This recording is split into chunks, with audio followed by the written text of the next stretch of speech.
അസ്സലാമു അലൈക്കും വറഹ്മത്തുള്ളാഹി തആല വബറകാതുഹു. ഇനി ഒരു രക്ഷിതാവും പരാതി പറയാൻ പാടില്ല.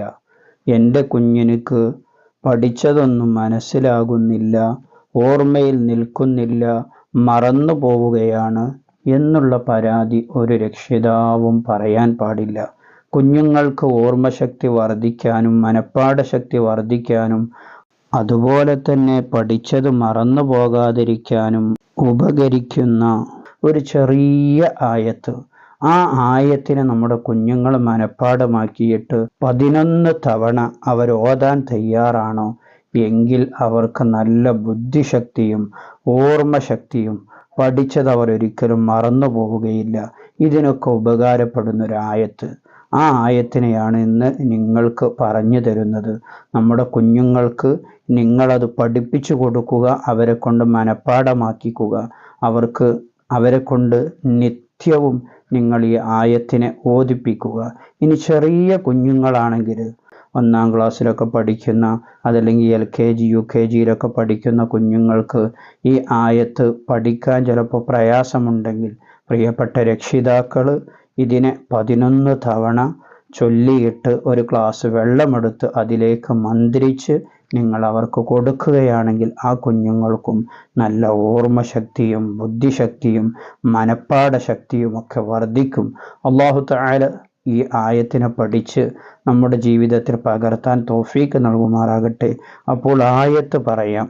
സൂറത്തുൽ അഅല എല്ലാവർക്കും അറിയുന്ന സൂറത്താണ്. സബ്ബിഹിസ്മ റബ്ബിക്കൽ അഅല എന്ന് തുടങ്ങുന്ന സൂറത്ത്. അതിലെ 6-ാമത്തെ ആയത്ത് സനുഖരിഉക ഫലാ തൻസ. സനുഖരിഉക, അവിടുത്തെ ഖാഫ് നല്ലവണ്ണം ശ്രദ്ധിക്കണം. സനുഖരിഉക എന്നായി പോകരുത്, പുള്ളിയുള്ള ഖാഫാണ്, അത് ശ്രദ്ധിച്ചുകൊണ്ട് പാരായണം ചെയ്യണം. സനുഖരിഉക ഫലാ തൻസ.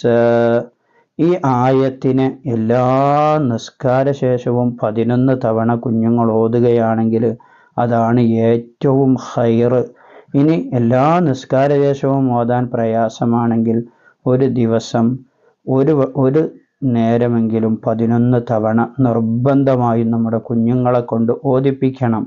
അവർ മദ്രസയിലേക്ക് ഇറങ്ങുന്ന സമയത്ത് രാവിലെ ഓതലാണ് ഏറ്റവും നല്ലത്. അപ്പോൾ മദ്രസയിലേക്ക് പോകുമ്പോൾ പ്രിയപ്പെട്ട ഉമ്മമാരോട് സലാം പറഞ്ഞുകൊണ്ട് പോകുമ്പോൾ പ്രിയപ്പെട്ട മകനെ നിങ്ങൾ ഓർമ്മപ്പെടുത്തുക, ഈ ആയത്ത് 11 തവണ ഓതിയിട്ട് പോകണേ എന്ന് പറഞ്ഞുകൊണ്ട് മക്കളെ ഓർമ്മപ്പെടുത്തിയാൽ തീർച്ചയായും അവർ ഈ ആയത്തിനെ 11 തവണ മറക്കാതെ ഓതുകയും പഠിച്ചത് അവർക്ക് നല്ലവണ്ണം മനസ്സിൽ നിൽക്കുകയും അതുപോലെ തന്നെ നല്ല ഓർമ്മശക്തി വർദ്ധിക്കുകയും മനഃപ്പാഠമാക്കാനുള്ള കഴിവ് അവർക്ക് വർദ്ധിക്കുകയും ഒക്കെ ചെയ്യും. അല്ലാഹു തആല തൗഫീക്ക് നൽകട്ടെ. നമ്മുടെ മക്കളെയൊക്കെ അല്ലാഹു തആല നന്നാക്കി തരുമാറാകട്ടെ. വീഡിയോക്ക് നിങ്ങളൊരു ലൈക്ക് ചെയ്യുക, ഒരു അൽഹംദുലില്ലാ കമൻറ്റ് ചെയ്യുക. ഈ വീഡിയോയിൽ ഒരു ചോദ്യം പ്രിയപ്പെട്ടവരോട് ചോദിക്കുകയാണ്. വിശുദ്ധ ഖുർആനിൻ്റെ ഉമ്മ എന്നറിയപ്പെടുന്ന സൂറത്ത് ഏതാണ്? ഉത്തരം കമൻ്റായി അറിയിക്കണേ. മറ്റൊരു വീഡിയോയിൽ മറ്റൊരു വിഷയവുമായി നമുക്ക് വീണ്ടും കാണാം. സ്നേഹത്തോടെ അസ്സലാമു അലൈക്കും വറഹ്മത്തുള്ളാഹി.